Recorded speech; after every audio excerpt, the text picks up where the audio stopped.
ये खबर KR मंगलम university द्वारा प्रस्तुत की गई है।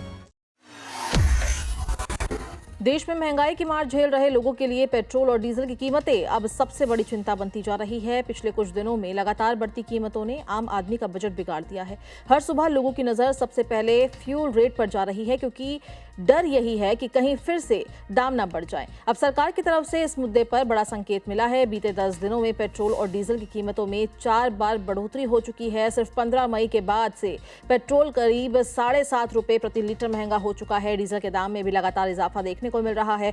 सोमवार को एक बार फिर पेट्रोल 2 रुपए 61 पैसे प्रति लीटर और डीजल 2 रुपए 71 पैसे प्रति लीटर महंगा कर दिया गया।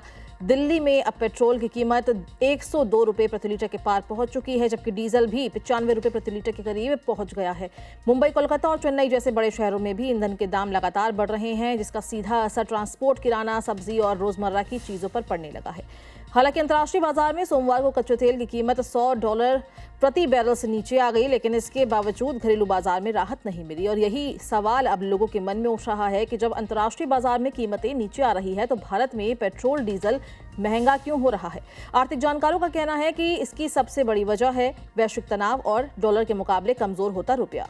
भारत अपनी जरूरत का करीब 85% कच्चा तेल विदेशों से खरीदता है। ऐसे में जब डॉलर महंगा होता है तो तेल आयात की लागत भी बढ़ जाती है।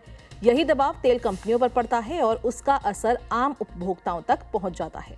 विशेषज्ञों के मुताबिक अमेरिका और ईरान के बीच जारी तनाव ने अंतर्राष्ट्रीय बाजार को प्रभावित किया। फरवरी के आखिर में दोनों देशों के बीच हालात बिगड़ने के बाद कच्चे तेल की कीमतों में लगातार उछाल देखने को मिला।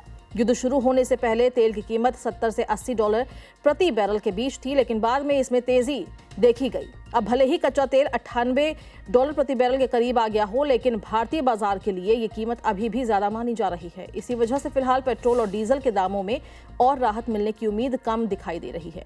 सरकार ने साफ किया है कि पेट्रोल और डीजल की कीमतें सीधे सरकार तय नहीं करती। देश में ईंधन की कीमतें ऑयल मार्केटिंग कंपनियां तय करती है। ये कंपनियां अंतर्राष्ट्रीय बाजार, डॉलर की कीमत और आयात लागत को ध्यान में रखकर रोजाना दाम तय करती है। हालांकि सरकार के पास एक्साइज ड्यूटी यानी कि उत्पाद शुल्क घटाने या बढ़ाने का अधिकार होता है। अगर केंद्र सरकार चाहे तो टैक्स कम करके लोगों को राहत दे सकती है, लेकिन फिलहाल ऐसा कोई बड़ा संकेत नहीं मिल रहा है।